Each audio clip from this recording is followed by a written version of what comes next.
So, yeah, we have a very interesting topic. One of our members sa theater play committed. He was the first one nga ni. According to research from the last 3 years, the biggest factor contributing to youth suicides is isolation and social disconnect. How is it still an issue when our city is supposed to be so loving and nurturing? Like, why is there a conflict?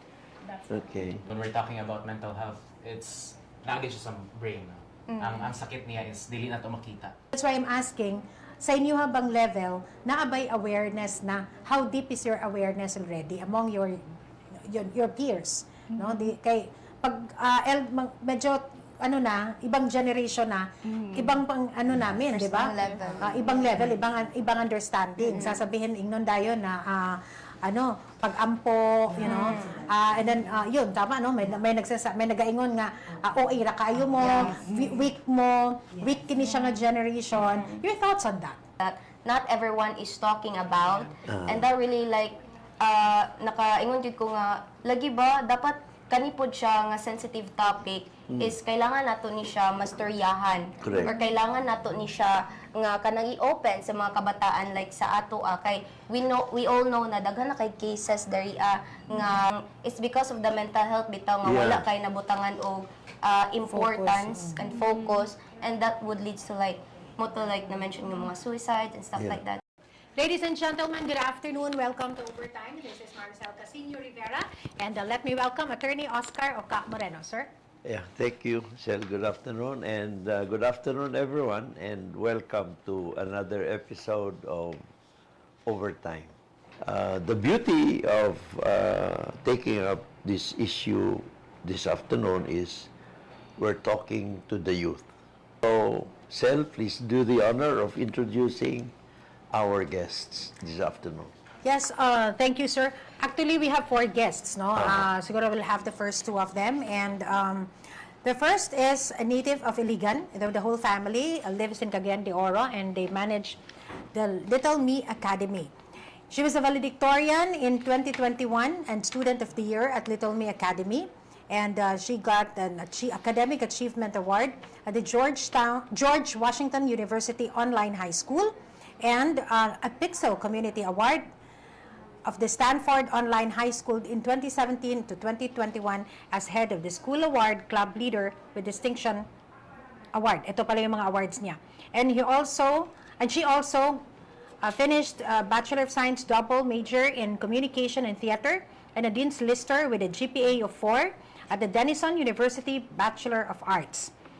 Her work experiences includes an Independent Theater Association co-president and director and producer at the Denison University from 2022 to present, and an Exile Literary Magazine editor-in-chief at Denison University, a provost office assistant at Denison University, and a theater department stage manager, props artisan, tech crew, actor at Denison University, and a systems development director at 𝐜𝐿𝐫𝐢 Academy. Ladies and gentlemen, let's welcome Ikera Olandesca. Good afternoon. Welcome to Overtime. Good afternoon. Ayan, good afternoon. Thank you so much for having me here. Thank you so much. Thank you. Good afternoon. And Also with her, with her is a TCM student from USTP, from the University of Science and Technology of Southern Philippines, Bless Talaugon. Yes, good afternoon. Good afternoon. Welcome to Overtime.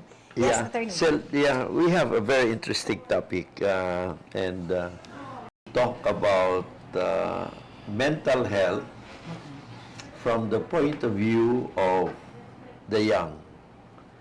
What's quite interesting is, of course, when you talk of mental health, you have psychiatrists, psychologists.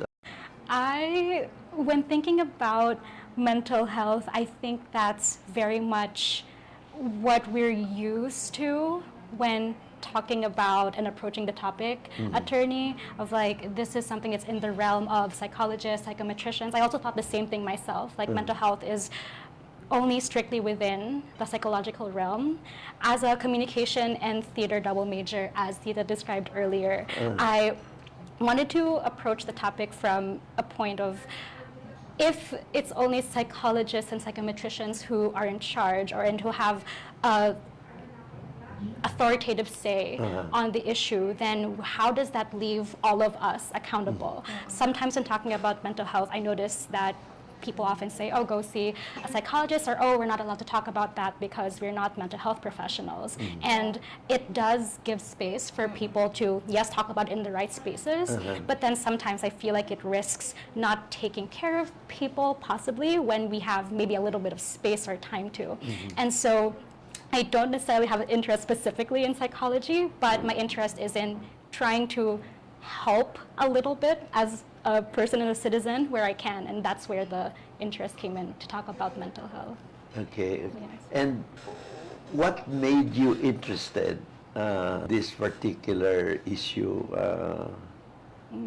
Probably as you were growing up, you had some friends. I don't know. What made you interested in this particular issue? Yeah, that's a great question, Mayor. I think my interest in mental health and that conversation started when I was in around middle school, grade 7 and 8. I think I've been working with a local mental health advocate, Dr. 𝐜𝐿𝐴 on this, and she also affirmed that around that age, middle school, grade 6, 7, 8, kids tend to be very impressionable. They have a lot of feelings. That whole transitional period, I had a lot of feelings too, and had a few personal struggles in that aspect. I also had a lot of friends who were struggling with it with even greater difficulty, and I kind of grew up watching them and trying to comfort them and help them in my limited way. And now that we've grown older and we have kind of overcame it in some ways, that has put me in a different perspective of, okay, it can be overcome, but also a lot of worry seeing how it has affected even more people, and especially considering that the rates for like poor mental health and all that have really gone up. I could say more, but I also want to be sensitive about the audience. I'll be a little vague there. But I think it's just concerning now, and especially considering that this is the city of golden friendship. I love Cagayan de Oro. I love friends like Bless who are so kind. I mean, the vibe here is so loving and welcoming and supportive, even though we're past mayors and all that. But I still feel very supported. And so that's what kind of reshifted my focus to the issue again of how has these rates and the data, how is it still an issue when our city is supposed to be so loving and nurturing? Like, why is there a conflict? That's Okay. Yeah, and you started gaining some interest in this when you were in the U.S. because you took your high school was in the U.S. Your college, although they were both modular kind, some online, some face-to-face. You got some idea when you were in the U.S. about groups like this? Or when you say groups like this, really quickly, Mayor, do you mean like mental health groups or theater groups? Yeah, so in the U.S., there is a mental health group in our university that's especially focused towards mental health for athletes. We also have a counseling department in our school that is made of mental health professionals just to support the students. But what was really beneficial in my education around mental health, especially as a communication major, was seeing that it's not only something that is limited to mental health professionals, but also to people who are interested in the way that people talk to each other, the way that cultures create and affect mental health, the way that local culture and also cultures imported by the West, how they talk about depression or sadness in the mental health framework, because there are some cultures like Japan and I think maybe in the Philippines even, for instance, that view sadness and depression as maybe not a mental health issue, but actually as like a normal part of life that has to be given space and respected. And so I think that was one of my biggest learnings in the US, to see it from a different framework. Okay. Yeah, and when you say mental health, chances are it is connected to the topic of suicides. Is that the norm? Whether here in the Philippines or in the U.S. or in any other part of the world, when you talk of mental health, especially among the young, it's almost always associated with suicides? Based on my research and observations so far, Mayor, I think mental health, we've kind of used it thanks to Western vocabularies, the psychologies, DSM and everything. Like we have used mental health as kind of an umbrella term for things like Yes. like self-harm or suicide. And also I just wanted to say if there's anyone in the audience watching who feels uncomfortable or triggered with these things, please feel free to take a break or pause from watching if that affects you while you're listening. But I think that it is, suicides are connected to mental health, and I think mental health is a productive and helpful framework to get everyone on the same boat when we're talking about such a sensitive issue, such as suicide. How did you get to meet your friends? And would you like to tell us? Yes, definitely. So, Because, you know, Ikera, she's been shuttling between here and the U.S. for her high school and college studies. And I must say, I was quite shocked. I got a copy of our segment program for this afternoon. I was shocked to find your name, and we're talking here about mental health. And wow, I didn't realize I have grown too old already. time flies. so She's like a fast. baby. Other courses that you have taken, not necessarily Kira. Yes, that's exactly the point, Mayor. Of like, yeah, I might not have like that professional perspective, and all that to say, we also, when talking about this, we do need professional perspective. So after watching this, obviously, please do research. Stories. Oh, si Bless. Siya sa USTP. Yes, USTP. sir. And if I may ask, how did you get to meet Ikera? Yeah. Interesting, sir, because I met Ate Ikera way back like 2 years ago or 3 because I was studying in Little Me Academy. I see, Ah, I see. So mga you were a taga-Little Me student kayo. at Little Yes, Me. po. And then, so about this mental health issues, how did you two connect, particularly on this and other related issues? Yes, sir. So actually, Ate Ikera shared a post and that really caught my attention. Like, oh, murag bago bitaw siya, sir. Like, one of a kind bitaw siya, and that not everyone is talking about. And that really like, nakaingon jud ko nga, lagi ba, dapat kanipod siya nga sensitive topic is kailangan nato ni siya mastoryahan. Correct. Or kailangan nato ni siya nga kanang i-open sa mga kabataan like sa ato kay we all know na daghan na kay cases dari nga ansi tawagan na kanang it's because of the mental health bitaw nga wala kay nabutangan og importance and focus, and that would lead to like like na-mention ng mga suicides and stuff like that. So, ganina lang, I had a visitor cell. Iyang apo, 21 years old, male. Yeah, really. cut short his life. And very tragic, no? Very tragic. Anyway, so how was your kung pa ng imong participation or involvement sa project ni Ikera? So, Ate Ikera is cooking something amazing sa yung project ng ihang play. So, I participated. Okay. You designed, you made a play Yes. sa imong course sa theater in the US. Yes, exactly. And now I understand. So yung play mo has to do with mental health. Yes, Yes. yes. And so you are the role players, the cast, right? Yes, the play was not fully produced, and I don't want to produce it yet while I still don't have as much feedback and input, but it was, my friends were here, so 𝐻𝐬𝐬, Ian, and Bless, who read the script out loud for the first time. Okay, so let's try it. Sige.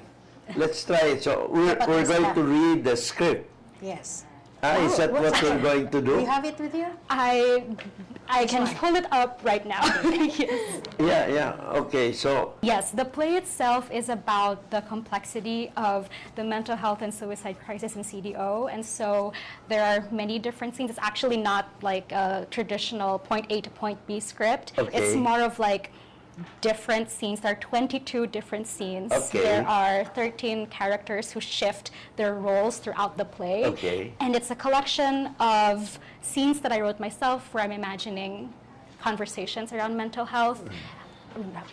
Second, real submissions of writing that were written by real Cagayanos reflecting on the crisis. Okay. And then also posts that people have actually put up on social media, commenting on articles about people completing or attempting suicide. Okay. And so it's like abstract, documentary, fiction all at the same time. So we can read any scene Please. out of context, it will still Please, okay. make sense. So I'm gonna I will pull up this one scene, you'll do two, and I'll try that again. Alright. And that's one of the scenes that kind of explores that conflict Okay. and tension. Yeah, I'd like to introduce Sige, sila, please. no?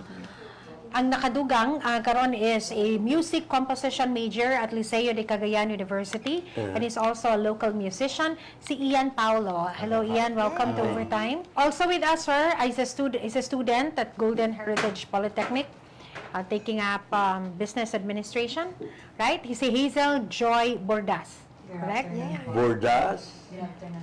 Good afternoon. How did they become members of your cast? They also came from Little Me. We can talk about it. Actually, I am a stranger with Ikera. So I just saw a post niya. It was posted on Instagram, and then I saw a post from a friend. And then I also do theater. So I was a part of a musical theater play called 𝐜𝐫𝐢𝐬𝐬 Manawari. It was staged in Rodel Samal last 2023. And I'm very interested with theater plays. And actually, one of the sad thing about it is that I experienced firsthand a case of suicide within that play. And that's why I thought what Ikera was doing is something very important that I think, as someone who had first-hand experience of it happening, especially in a theater setting, I think it's very important that we talk about it. And I thought even though strangers may wala pa gid may nagkaila, so I thought I should jump in with this project because this is When very you important. say first-hand experience, may I Yes. ask you what you meant by it? One of our kaning one of our members sa theater play committed suicide. Oh, Yeah. I'm sorry. I think it was the first one. He was the first one nga ni jumped dito sa bridge. Marcos Bridge. Dini sa Marcos Bridge. Yes. He was Yun your itong ano, schoolmate.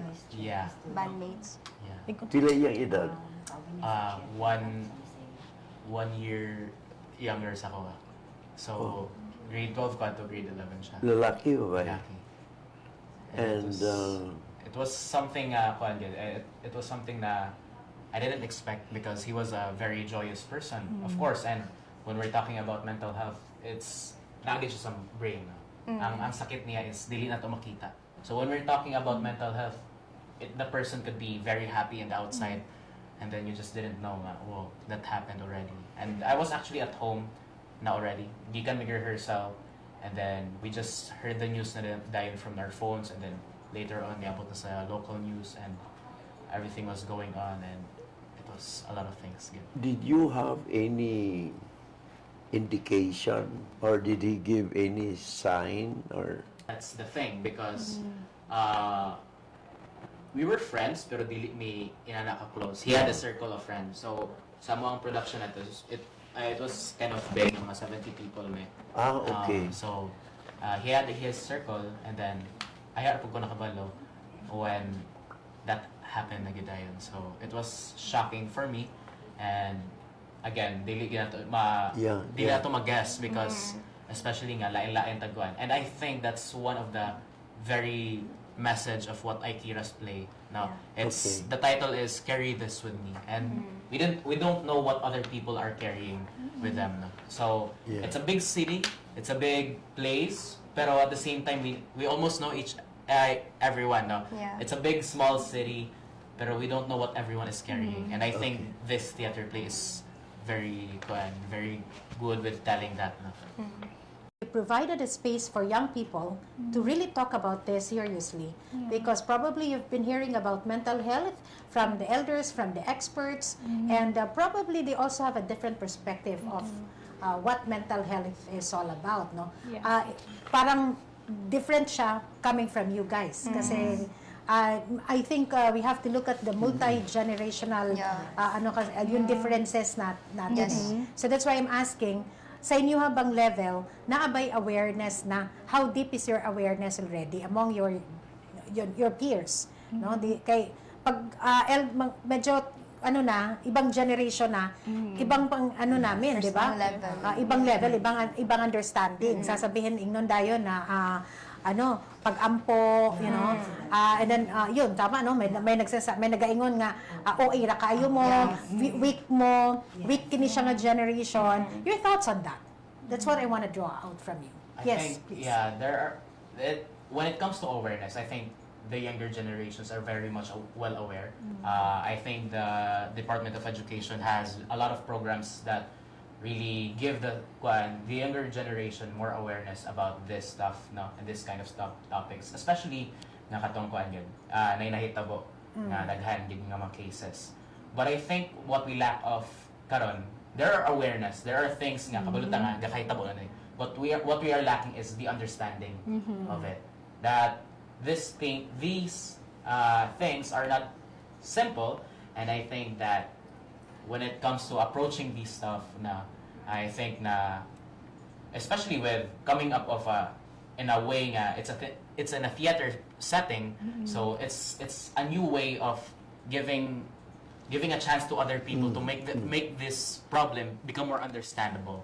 No, because if we're just we're just doing a symposium about this, we're just doing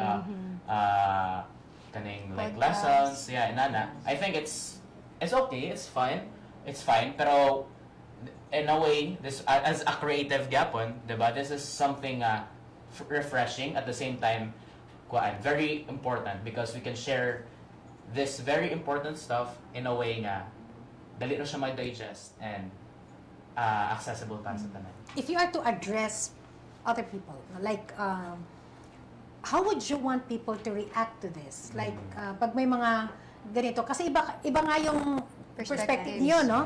Iba din sa amin probably, no? I don't know, but pag-istoryahan ang mental health, how should people react to it?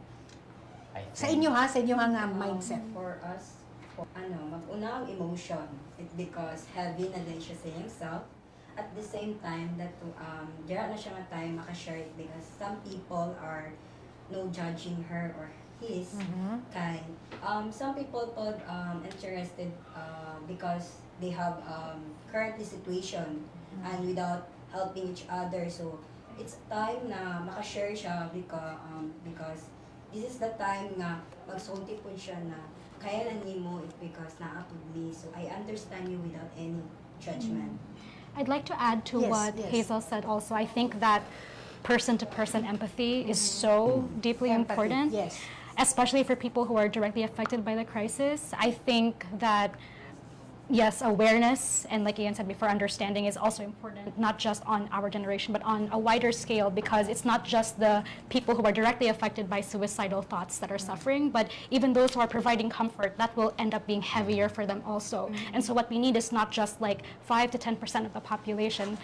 In my limited view, I think it would be better if it's not 10% of the population who knows how to empathize with and care about people, because then the weight will also be heavy for them. And that's why the title is Carry This With Me, because it's a heavy, deep, complex issue. But if we have every single person knowing about it, understanding it, and I would like to add acting on it in their small way, then the weight becomes less difficult for every single person. And so beyond person-to-person empathizing, I think a big outcome that I would deeply hope to see in our city coming out from this, coming out from workshops, programs, is also everyone at any level of power and influence seeing how they might be able to use that power to address the crisis in even a small way. So person to person, we have caring for each other. As a communication and theater major, I wanted to make a play about it. My mom owns a school, so I'm very much pushing her to create not only mental health programs, but also make school less stressful for both students and teachers. And I think that if more people, whether they're like business owners or like people in government, can find a way to have something related to alleviating this crisis as part of their agenda, even if it's just one of many things they do, I think that would be very helpful. Mensahe para sa mga, because I don't know if you agree that the home and the family, ang role niya is very crucial in mental health. Yes. Coming from you guys, you're not yet experts, no? Kay wala pa man lugar mo, don't have a degree for this, but very important ang inyong opinion on this because you come from the same generation. How should the home and family members handle mental health? I'm so sorry to interrupt, but would it be, before we get into it, would you guys be interested in hearing a scene that's about the Yeah, generational gap? it's, you take part para... Sige, go. Dailota.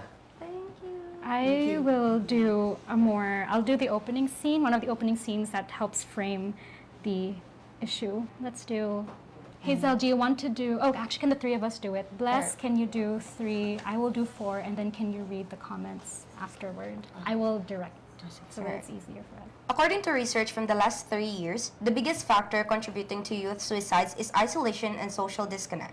If you look us up on Google, Cagayan de Oro is a first-class, highly urbanized city and one of the fastest-growing economies in the Philippines. In the past years, the rate of suicide attempts in Cagayan de Oro increased by 162%. Most Cagayanans attempting suicide are students ages 15 to 24 years old. Apart from being the city of golden friendship, we are also known for being the city of golden opportunities. We are the center of business, trade, and tourism in our region. Cagayan de Oro has only 6 licensed psychiatrists for a population of nearly 800,000 people. In Cagayan de Oro, we are proud of our heritage. There are many ways to connect with our culture, from museums and fiestas to street markets and salos-salos. A local mental health advocate has said, Cagayanans do not kill themselves because of money. They kill themselves because they lack acceptance and love. Overall, with our fast-growing economy that never sacrifices a loving community, Cagayan de Oro is supposed to be one of the top investment and cultural capitals in the Philippines. Game plan should still be to build our own facility here in Cagayan de That Oro. would be the best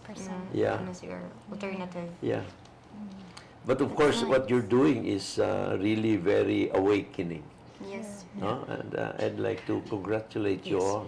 Thank you for your affirmation and validation, attorney, and for not only giving us the space to talk about it, like this is, you talked about how to engage youth. I think this is a very helpful platform, but also thank you for responding and reinforcing what we said earlier of like, yes, we'll individually try to do our own thing and help each other, but this is a prime example of, and people who have power and influence making and moving in ways that are also helpful to the issues. Okay, you speak of the same language. Ang challenge lang is, pila ang inyong reach? How much reach are you making, no? Pila ang naminaw, pila sa inyo pila kabatanon ang na-influence ninyo with your with what you're doing. Na gamay raman kayo siguro pa ang ga-appreciate po sa theater, no? I like that. Appreciate it. Thank you for giving us a space not just share but also reflect. Yeah. Thank you so much. And wow, who knows? Are there other groups in the country that are doing this? Are you aware? No, not that I know of mental health? personally. Not that I know of, but I know people from Savior Stage and all.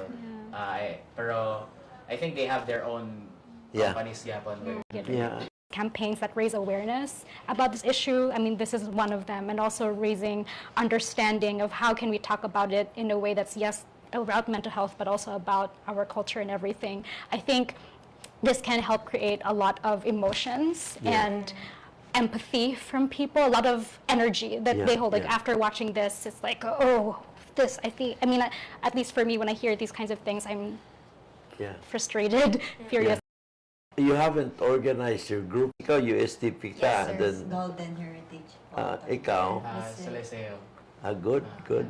Lain-lain mo, but Yeah. We're united for one cause. I mean, Very nice, very nice. And I hope nga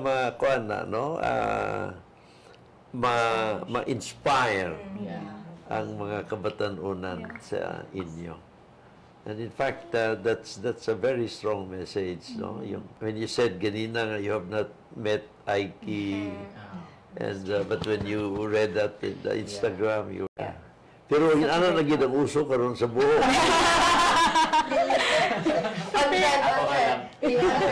Di akong apo yun anak yan. Amigo siguro may. Say hi to your lolo for me. Okay, I will. And today is your mom's birthday. Birthday. So, any message to her? Hi, Mom! Happy birthday! I love you so much. I love you so much. You look so beautiful today. The shirt you were wearing. As always. As always. Thank you for your support. All of this would not be possible without you and the stories that you told me before I was going to sleep. That's why I'm still telling stories now. So. Wow. Happy birthday. Happy birthday! So, siguro let's close the program with a birthday song. Yeah! Happy birthday to you. Happy birthday to you. Happy birthday, happy birthday, happy birthday to you. Happy birthday! Sorry? Yes. Yes, sir. And medyo overtime. Attorney? Lagi, gwapo kayong atong programa karon. I was worried nga I didn't know exactly unsay atong istoryahan. That's why I asked Ikera if she had undergone some special training. But wow, kuang kayo no, straight from the young. They're actually sharing their thoughts to everybody. And it's very heartwarming